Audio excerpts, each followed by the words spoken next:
সালাতে দোয়া কবুল হয়। সালাতে দোয়া কবুলের তিন জায়গা। একটা হচ্ছে তাকবীরে তাহরিমার পরে আমরা সানা পড়ি না, আমরা তো একটা পড়ি।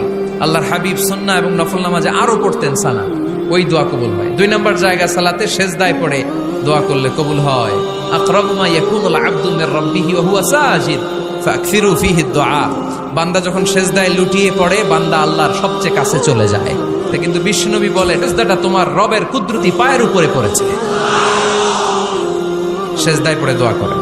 সালাম ফিরানোর আগে বিশ্বনবী দোয়া করতেন, লা ইউসাল্লিমান্না আহাদুকুম হাত্তা ইয়াতাআওয়াযা মিন আরবা'a।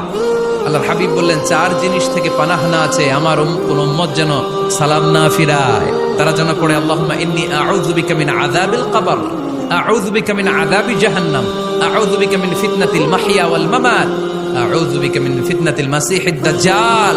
আল্লাহ কবরের আযাব থেকে বাঁচাও, আল্লাহ জাহান্নামের আগুন থেকে বাঁচাও, আল্লাহ জীবন মরণ